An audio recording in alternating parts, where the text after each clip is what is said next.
আলাইকুম ওয়া রাহমাতুল্লাহি ওয়া বারাকাতুহু। ওয়া আলাইকুম আসসালাম ওয়া রাহমাতুল্লাহি ওয়া বারাকাতুহু। আপনি কেমন আছেন? আমি ভালো আছি, আপনি কেমন আছেন? আমিও ভালো আছি। আপনি কোন মাদ্রাসায় পড়ছেন? আমি মাদ্রাসাতুল হেদায় পড়ছি, আপনি কোন মাদ্রাসায় পড়ছেন? আমিও মাদ্রাসাতুল হেদায় পড়ছি। আপনি কোন শ্রেণীতে পড়ছেন? আমি তৃতীয় শ্রেণীতে পড়ছি। আমরা কিছু রোজার মাসআলা সম্পর্কে আলোচনা করতে চাই। ঠিক আছে, আপনি বলুন। রোজা কাকে বলে? সুবহে সাদিকের সময় থেকে সূর্যাস্ত পর্যন্ত পানাহার ও যৌন চাহিদা পূরণ করা থেকে বিরত থাকার নাম রোজা। রোজার মাধ্যমে কি অর্জন হয়? রোজার মাধ্যমে তাকওয়া অর্জন হয়। রোজা রাখলে কি হয়?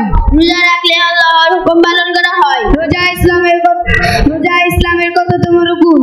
রোজা ইসলামের দ্বিতীয় রুকন। কাফারা রোজা কয়টি? কাফারা রোজা 60টি। কাজা রোজা কাকে বলে?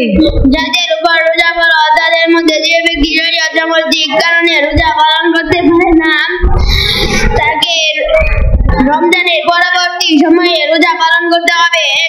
এই রোজাকে বলা হয় রমজানের কাজা রোজা। সেহরি কাকে বলে?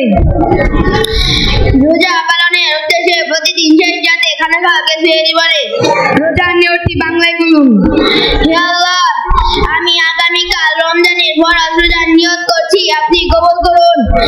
নিশ্চয় আপনি সর্বশ্রোতা সর্বজ্ঞাত।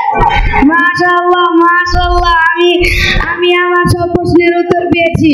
জাযাকুমুল্লাহ। আসসালামু আলাইকুম ওয়া রাহমাতুল্লাহ।